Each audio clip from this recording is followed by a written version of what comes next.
Firma.com and Ms. Pravina, especially for inviting me for a small talk about decoding career planning.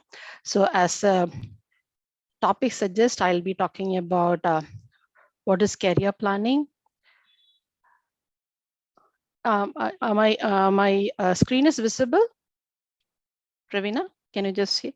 Yes, it is. Yeah, okay. So I'll be taking you through what is meant by career planning, why one should do career planning, and what are the different stages possible in career planning and the features of career planning. That is going to be our agenda today. So coming back to the major topic, career planning. What is career planning meant by? What is it as the name suggests, it's a planning. But more than the planning, it's a process. It's a continuous process. And it is the choices an individual makes in his lifetime. And it's a series of processes to make small decisions such that one have a fulfilling career in his lifetime. And it's a systematically matching one's capabilities with the opportunities available in the industry, and understanding where an individual can work well and achieve a fulfillment. And it is also a process of gaining the skills, educations, training, knowledge about the work, different work industries, all those things it is included. And it's one of the process of enhancing your future value. So today, what you make a decisions, what you make a plan, it is going to enhance your future value. So that is what is meant by career planning.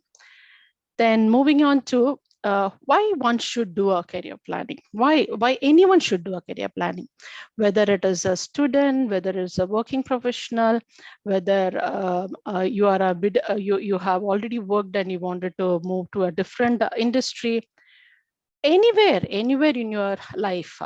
Why do one need to do a career planning? I have just listed few points here. It's not an exhaustive list. So in generally, if you look into it, career is much more than what one person do for making a living. It is more than what you do as a job. It is more than just a profession or a occupation. It is a sum total of so many things. On an average, we all spend around 70% of our lifetime in the lifespan, right? In 70% of our life.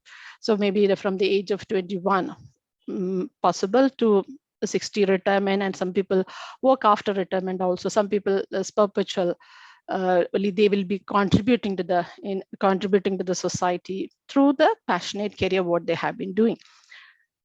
So it's a bigger part of our life, and if we are spending this much time in our career, in our work life, that means it will affect your personality, it will affect your family, it will affect your society, it will affect your new generation who is going to come up with. So isn't it necessary to plan for a career? Then look into the technology, how the technology has been changing. We all know that 2019, how much we ourselves, like whoever in the education field, was aware of the technology and the consumer of the technology, and as today, how we are. So it's changing so rapidly. And what is the need of today? It is need of today is skill-based opportunities, skill-based careers than the knowledge-based. Just having a knowledge, knowledge of something doesn't guarantee a successful career for anybody today. It needs to be converted into a skill. That means where you will be able to perform some job. Another point we can look into it, going back to the slide, another point we can look into is global opportunity. It has been always there. It has been in last 2 to 3 decades. If you look into it, it has been continuously improving. But today, it is seamless. Anyone can work anywhere, anytime. And one doesn't need an office to work. And one doesn't need to have a career to have an office space or a work under somebody. Look into the gig economy. We are the masters of ourselves when we want to work, what we wanted to work. that one can decide. So there is a lot of change in the industry, the way we work, the way workforce is developing. And moving on to some more the very specific things about need for a career planning, new age jobs. So today's generation, today's students need to work for tomorrow's job, tomorrow's market, tomorrow's industry, tomorrow's a demand for the demand of the what is required by the society, right? So some of the jobs today, what we know may not be relevant tomorrow. So how does that work it out for the people who are already in the workforce? They have to keep on adding new skills. For example, if you remember, as an education, I assume that this particular audience we have from the education background or from the academia. So the definition of a teacher, the demand for the job profile of the teacher in 2019 and today, entirely different. The technology used by a teacher it's exponentially increased, right? So that's what, but the profession is teaching itself. In that, so many add-ons have happened, so many ways people can contribute in this education industry. So we need to continuously skill ourselves. Then blending of specialities. For example, yesterday I was reading a news clip saying that botanical illustrator, art with botany. So a person has a career. In as a botanical illustrator, where he's using his ability to draw botanical ability to draw plants. This is a mix of each stream. Traditionally, science doesn't mix with arts. Traditionally, right? But no, there is no. Now it is not happening. Blending is more demand. Look into the profession of medicine itself. If you look into it, see there is so much 3D printing. Printing technology was different. Now used to technology 3D printing, we can have a lot of ease in the surgery department, right? So whether it is orthopedic surgery or whether it is your heart valve, so there even design is also very important, how it is. And with using 3D printed today, houses are built, construction industry. So there is a lot of blending of technology, blending of specialities are happening. So one need to do a proper planning to have tomorrow's job, how I can be successful and do a fulfilling job. Then innovation, as always, innovation is the highest today. It's a demand for new ideas and experimenting, having entrepreneurs. And I'm from Bangalore, so the latest thing about Bangalore's adjective is the land of entrepreneurs. If you go to the LinkedIn and look into it, the highest number of entrepreneurs are from Bangalore. How is it happening? It has been not there yesterday. Today it is there. How? So we need to understand all these trends before jumping into a career, before jumping into a job, and have a goal, have a detailed plan. How do we reach to that? And then another one point I wanted to stress upon here is International Labour Organizations, SDGs, that is sustainability goals. The green future is for tomorrow. There are 17 goals which has been identified globally, and even India is also part of it. So if you look into it, every job, every industry, every career, every individual needs to be aligned with these goals to have a good job, then a successful job, then convert it into a successful career. So these are few things which is a necessity one to have a career planning. How does one do a career planning then? I just listed down 4 stages: dreaming, exploring, gaining, and actually doing it. Let me give an analogy of it. we have a holiday seasons are coming either during Diwali or December. Let us say you plan to have a vacation. You are planning to go for a travel. What do you do? First, okay, why are you going for a vacation? Whom along with you are going, right? And which place you are going, and what is the mode of transportation you are using, right? These are the small elements of your vacation planning, right? So based on about your capability of spending money, capability of the luxury needs, your aspirations, where you want to go, how you want to go, you might be using the different types of transportation. Okay, different types of transport. For example, if it is so far and you are visiting different countries, you might be using flight services, right? And if you're going for with a family, the kind of the flight services, the place you will be deciding will be different, right?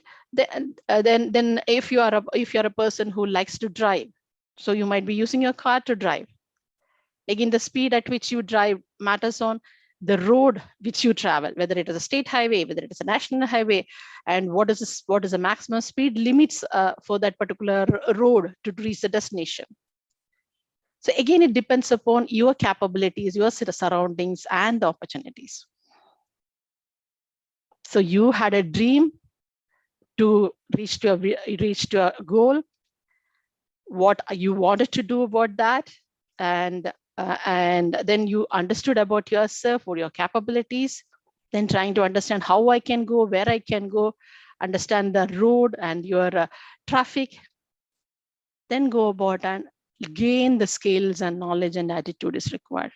Like, for example, if you know driving, but to drive in a state highway or drive in a congested traffic, or in a national highway in a very fast driving, the skill required is different,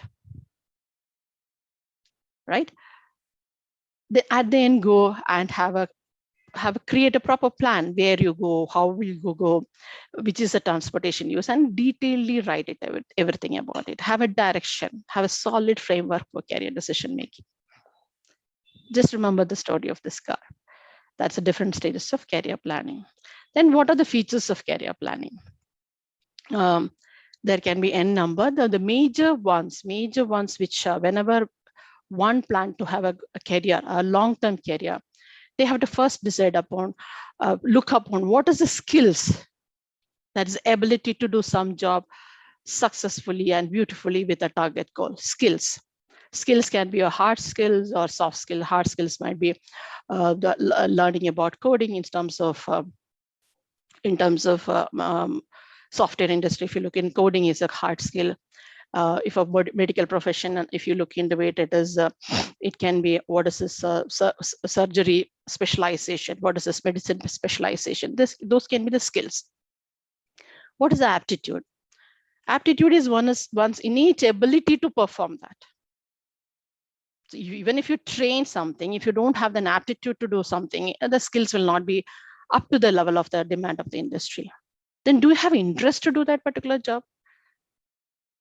What is the demand of that particular job? For example, a job requires you to be always standing on your legs and use your hands and being very physical.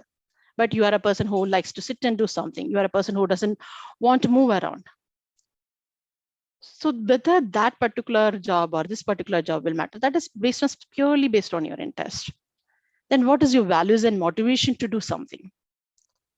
Finally, that really takes you in a long term, your values and motivation. You might be doing a job, you might be learning a skill, you are capable of doing so many things, but a job and a profession or occupation, you need to convert it into a career.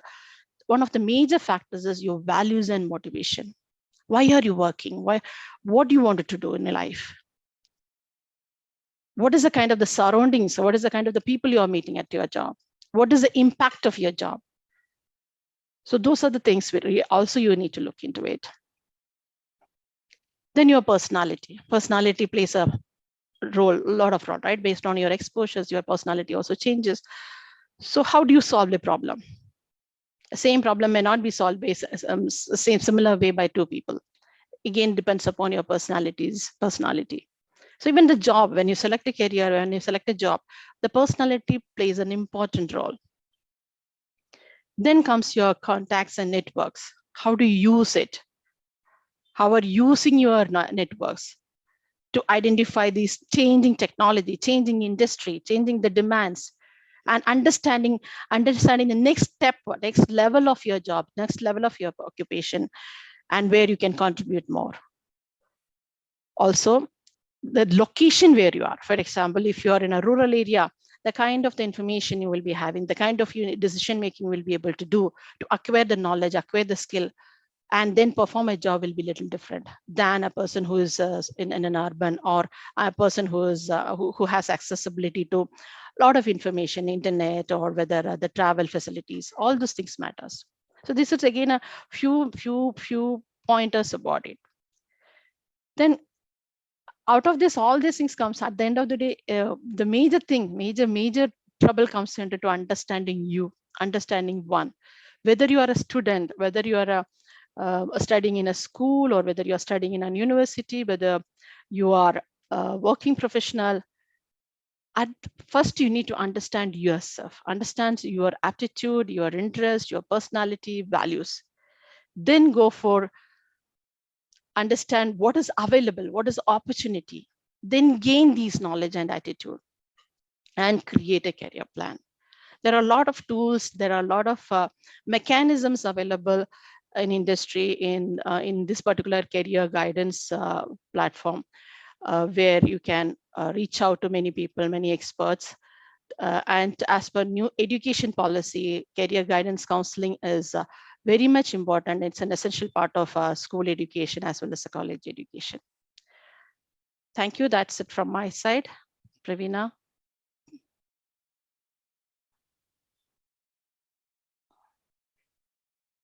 Yes, Ms. Mini. Can you expand your camera, please? Just a minute. I'll stop sharing. Sure. Yeah. So we have some questions lined up here. I was going through, and I think it's mostly from the students, looks like. Okay. And the parents. Okay. A couple of are anonymous, and one is from Pavitra. Okay, I'll go one by one. Okay. So the first question is it really a must to have a career counselor in schools? See, as per today's regulations, a counselor is a must, not a career counselor, as per regulation. But today's necessity, it is a necessity to have a career counselor at school. So as per the data, if you look into it, nearly 50% of the engineering graduates doesn't continue in the field of engineering. As per the one of the reviews from LinkedIn data, if you look into it, most of the professionals are sleepwalking. Sleepwalking means they're just doing things and they don't know where they are going in the directions. How that is happening? And another data I can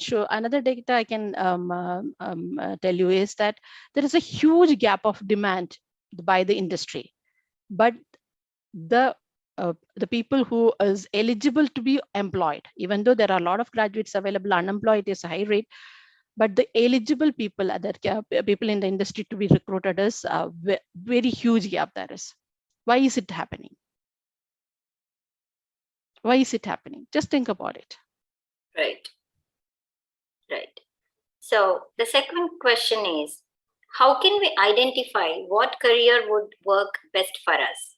Okay, so if you remember, there were 4 stages I was talking about it.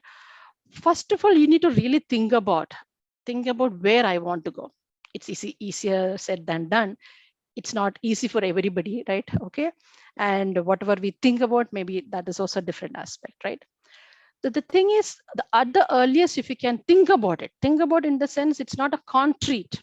What I'm trying to say, some students, for example, when they study when they were very small in the toddler age, they will be wanted to become a teacher. right? Then they might want to become a doctor. So whatever they see, they just think about it. When you are a toddler, when mostly the children are the toddler or in the younger ages. But when I go and ask a seventh grader or a sixth grader, what do you want to become? It's hardly 10% of the children will be able to tell me. The students will be used to tell me that something very solid about it, and that keeps on changing. So that's also fine. But when you say that, okay, I want to become a teacher, okay, explore about it. Meet people. As you meet people, as you meet different, read news, and just think about it. What does it mean by who is doing this? When you study a subject, try to understand where this subject will be taking me to. Okay, so these kind of a thing, who can help you? How can you help? You only have to explore. So that is entirely different. So a career guidance counselor can help you to identify these things. And there are mechanisms like a psychometric test, which will help you to really identify your aptitude, your skills, your interest, and then help you to map these things and help you to explore. There are in Google also, there are a lot of free services available. You have to go and know about it. Then you will come to know, okay, I might be having a liking. Then go on go through that path, take a study on that path, then see whether I'll be there. Or before that, you take a visit the places where those kind of activities are happening. Use the network to an internship, visit the factories, visit the places, visit along with your parents or your relatives, their workspace, and understand what is happening there.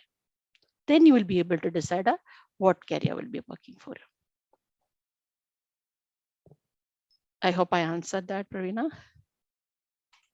Yes, Minnie.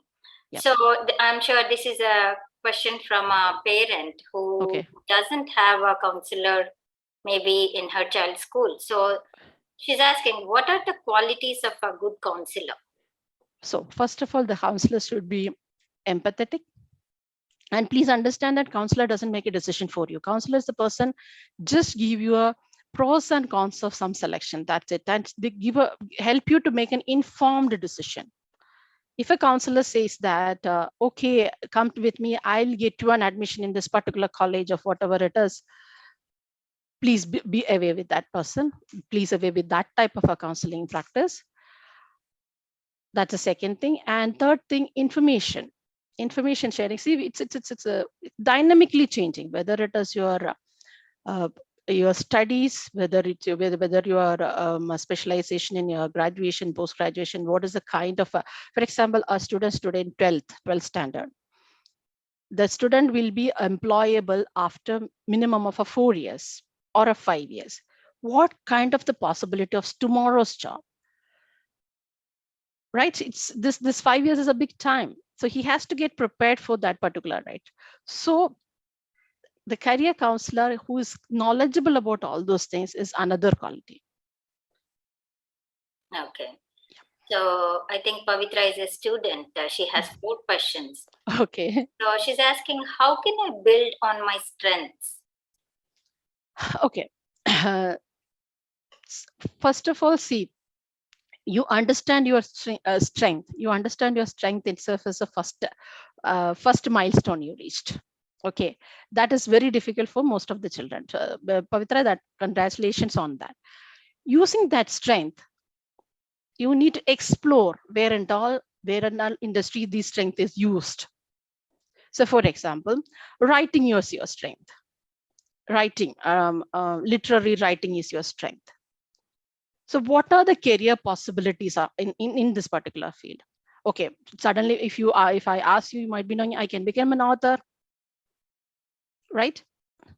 But becoming an author is a very long term. It is not that a very easily possible kind of a thing, right? You have to publish, you have to write in different platforms. Then your books needs to be bought by different people, such that you have to be successful in that career. So you have to see when it is possible, when it can be possible. It can be a long-term goal. But okay, how can I practice my writing? There are so many avenues. If you're in a school, participate in school journal. You start writing a blog. You start writing, journaling yourself. The small things. Start writing small stories. Publish it in a free publishing online publications. Share with your friends. Ask other people to read and give you a feedback. Go to your English teacher and give it to them, and take feedback and work upon. So it's a planning career. If I have a strength, I wanted to convert it into a career, you need to really plan different milestones, and you really need to improve your skills. So what you feel today's strength may not be sufficient enough to convert it into a career for a tomorrow's job or tomorrow's career. So keep practicing. Okay. Yeah. So in continuation to that, I would like to ask this, like on behalf of Pavitra.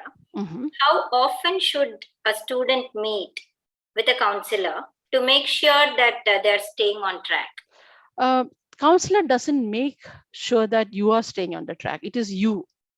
It's you, your family, your decisions make you on track. That is what I wanted to clarify. Counselor can make you think. Counselor can help you with information such that you can take a right decision at that particular moment, which might be right. In general scenario, if a student or anybody is clear about it, there are three types of clients mostly a counselor meets. One person already they know where they want to go, but don't know which route to take, don't have information. So with that kind of a confusion, it is hardly one meeting or maximum of 2 meetings. That a meeting mostly consists of 30 minutes or to 40 minutes. That's more than enough just to make a decision without giving in information and finding it out. I know something, but I'm not very sure whether this will work for me. Pros and cons of that, whether this is specifically work for me, but there is a scope for me specifically. Like that question means that might take maybe 3 or 4 sessions. Again, depends upon one particular frame is not for a particular client. Every client needs to have a tailored confusion and tailored approach. Okay. And if I don't know anything, I don't know where to go, I don't know where to start. Maybe the meetings might be whole year, you will be the meeting at different times. It's not an one-time activity. Sometimes this kind of students, I'll be spending 1 year, 2 years with them. Okay. See, I'm not a person, just understand that a counselor is not a person who's authoritative on you. A counselor is a person whom you can open up with, you can think loudly, you can express your doubts and clarify doubts. At the end of the day, counselor is not bound, a counselor doesn't make you bound to take whatever the suggestions counselor is giving to you. It is just a guidance. The guidance you want, it is like, say, for example, if you have a fever and you go to the doctor, a doctor gives you a medicine slip and you buy the medicine. Whether to take the medicine or not to take the medicine is your decision. Doctor can only suggest you, prescribe you, right? Right. Similar is the counsel. She or he can give you the pathways. Which path you wanted to go is your decision. True. So she's asking, how can I improve my weaknesses? Okay, how much you wanted to improve based on that. It is the same procedures of how do you improve your strength and weaknesses. How much weakness you wanted to carry forward. See, it's always better we work more upon our strength and then highlight it. But sometimes, for example, Pavitra, you being a student, I'm just assuming this is about the subjects. For example, maths, I'm very good at maths, but I don't like chemistry. Or I don't like social studies. But to cross the stepping stone of your board exams or the milestones, you need to carry that along with you, right? So how much you can do a hard work on your weakness to improve your maths, to have the maths highlighting. There is everything will not be what I like, what I am interested in life. There has high points as well as low points, right? So you have to work a balance. But one suggestion I would give, work on your strength. Weakness, just bare minimum you carry for. Don't focus much on your weaknesses. Right. Because then it is work on your strength, I think it will overlap your weakness. Yes. Then if you more focus on your weaknesses, what will happen is you may not be able to reach the maximum potential you have. True. So be clear about it. Another question from her itself, like she's asking, how can I optimize my time while learning? Okay, that's actually out of the purview of this particular discussion. That's again on the behavioral aspect of your study plan and all. So what I do, you can just see that in back. Pavitra, can you see that? This is my today's timetable. So I do that. Even at this stage, I do that. And I have a notebook. So the small things like what I want to do, when I wanted to get up, how long I wanted to study. And when I study, can I be very effective in that particular moment instead of having keep your phones away, right? And every day when you wake up, have a list of things that will really make your improvement in time. Even in studies, even if you're a school student, it really helps. You can contact me, Pavitra, separately. We can have separate session on all those things. Okay. Right. Yeah. The last question from her, maybe she's asking for a website, or I'm just guessing. She says, where can I find more information about my intended career? Do you have a website? Yes. Just Google it. Just Google it and start reading. Whatever you type, we have a very good. It's your interest to search about it. You will get it. Lot of Career 360 is there. I Dream Career, another one is there. That is where I am associated with. Edu Milestones. So many. Just you type the career, so many information will come. But yeah, you have to take it in a visit. At least understand what is that career is. Okay. Yeah. So that's the end of the question answer round, Miss Mini. School Journal of Education and schoolreformer.com. Thank you for the talk and for patiently answering all the questions, ma'am. We also thank the audience for participating in the event, and we will end the session now. Thank you. Thank you, Praveena. Thank you, audience. Thank you for the nice questions. Meet you soon. Bye.